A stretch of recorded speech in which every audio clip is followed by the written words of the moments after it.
Across the world, there are ancient structures that should not exist. Tombs carved into vertical cliff faces. Underground chambers the size of aircraft hangars.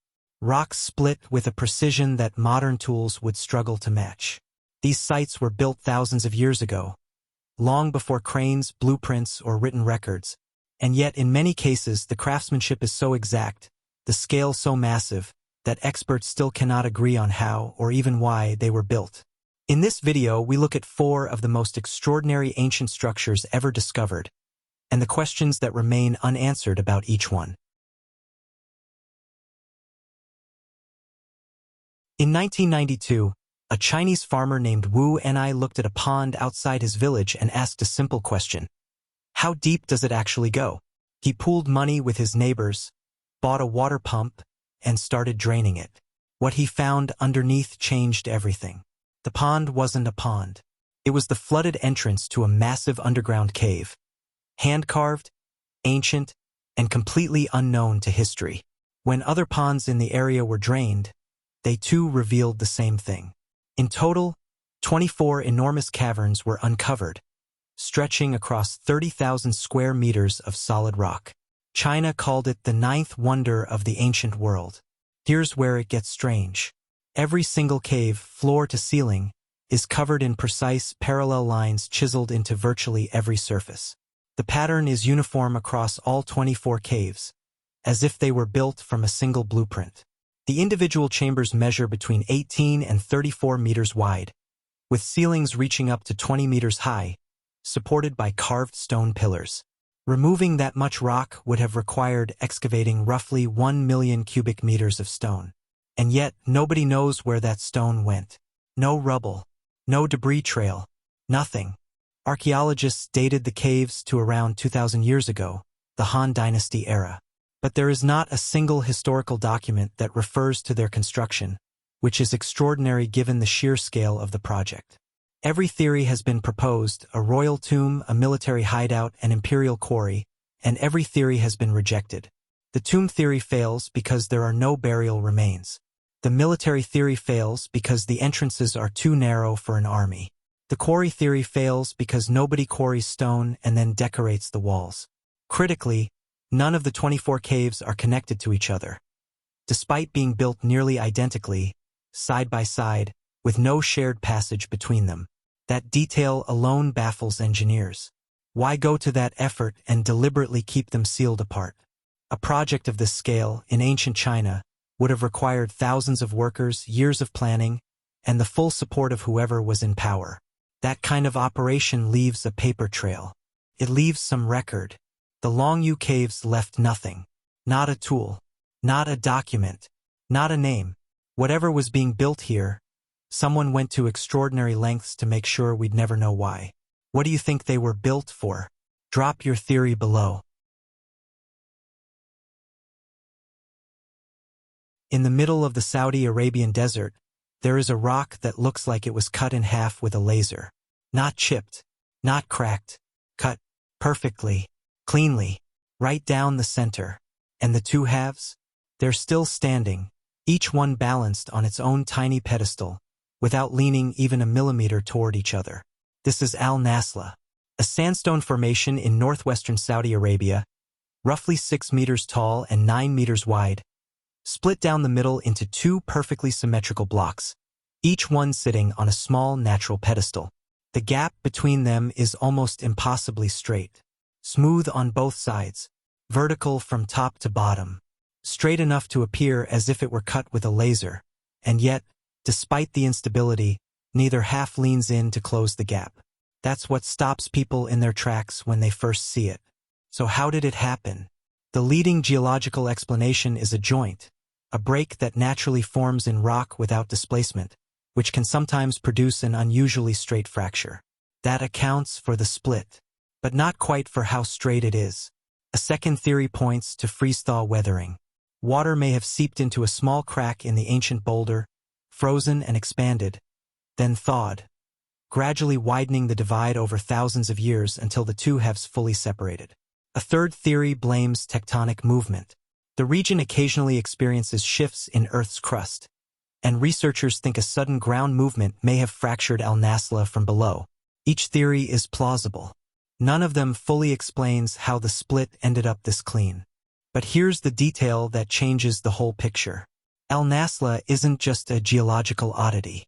Carved into its surface are ancient petroglyphs, images of Arabian horses, ibexes, and human figures, thousands of years old. That means people were here. They lived near this rock, looked at it, and chose to carve into it. Whether it was already split when they arrived, or whether they had something to do with it, nobody knows.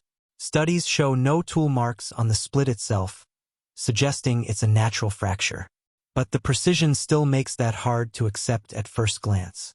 The pedestals underneath are actually the easiest part to explain. Desert winds blow faster near the ground, gradually eroding the base of a rock faster than the top, a process that creates what geologists call mushroom rocks. That's common in arid landscapes. The split is not. In thousands of years of recorded geology, nothing quite like Naslaa has been found anywhere else. Nature can do this, the science says so, but nature almost never does. And that gap, still perfectly open, still perfectly level, after thousands of years in one of the harshest deserts on Earth, that part nobody has fully explained. Natural phenomenon or something else? Tell me what you think below. Imagine carving a tomb into a vertical cliff face, not at ground level where it would be easy, but 30 feet above the desert floor. No scaffolding, no power tools, and the result has to be worthy of the most powerful king on earth. That's exactly what someone did here. For times. This is Naqsh-e Rostam, a cliff face in southern Iran that has been used as a canvas for human ambition for over 3,000 years. 4 tombs belonging to Achaemenid kings are carved out of the rock face at a considerable height above the ground. The tomb of Darius the Great, his son Xerxes, and 2 of their successors. The tombs are hewn into the rock and bear the shape of crosses, which is why the site is locally known as the Persian crosses. From a distance, they look almost impossible. Up close, they look even more so. Here's what nobody talks about: the how. The entrance to each tomb is strategically positioned at a considerable height above the ground, contributing to its majestic presence and symbolic significance. But that also means every block of stone removed, every surface carved, every inscription chiseled. All of it had to be done suspended high above the earth, in a sheer rock face, over 2,400 years ago. At the center of each cross is an opening leading to the chamber where the sarcophagi were placed. And yet, even after centuries of archaeological study, one fundamental question remains unanswered. It is unclear whether the bodies were placed directly into the sarcophagi, or whether the bones were interred after being exposed on a tower of silence, in the traditional Zoroastrian ritual. They built these tombs to last forever. They just didn't leave instructions. But the tombs are only half the story. Below them, carved at ground level by a completely different civilization, 700 years later, are some of the most extraordinary war reliefs in the ancient world. The most famous shows the Sasanian king Shapur I on horseback, with the Roman Emperor Valerian bowing to him in submission, commemorating the Battle of Edessa in 260 AD, when Valerian became the only Roman emperor ever captured as a prisoner of war. The Sasanians didn't build their own monument. They chose this cliff, the tomb of Persian kings, to announce their own greatness.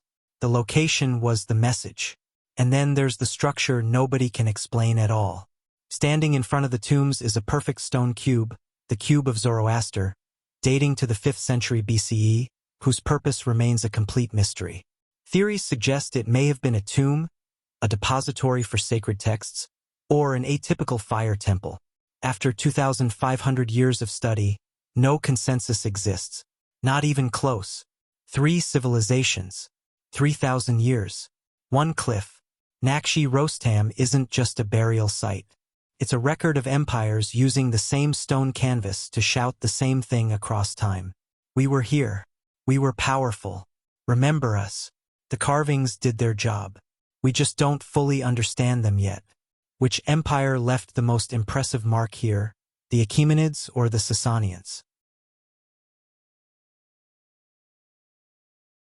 Over 3,000 years ago, an empire powerful enough to challenge Egypt built its capital in one of the most defensible and difficult locations in all of Anatolia, They called it Hattusa. And then, one day, they simply walked away from it.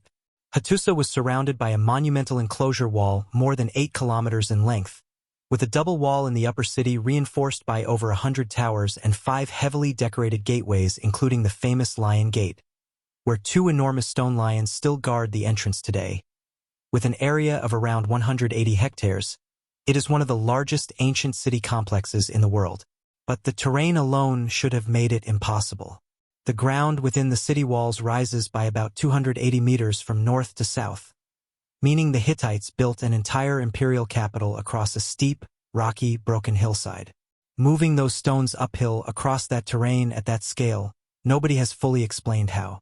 And yet, Hattusa wasn't just a fortress. It was the seat of one of history's most sophisticated civilizations. Archaeologists discovered the royal archives here. Tens of thousands of clay tablets containing legal codes, diplomatic correspondence, and literature. Among them, the terms of a peace treaty between the Hittites and Egypt under Ramesses II, now recognized as the earliest known international peace treaty in history. A copy of it hangs in the United Nations in New York. Then, around 1180 BC, it ended. Signs of destruction by fire have been found, but the evidence suggests the city had already been abandoned by the royal family and ruling class before it burned. No final battle. No last stand. The Hittite Empire, one of the ancient world's superpowers, simply dissolved. The destruction was so complete that their centuries-long rule was erased almost entirely from human memory. Before excavations began in 1905, most historians thought the Hittites were a myth. An empire that rivaled Egypt. A capital that shouldn't have been buildable. A peace treaty in the United Nations.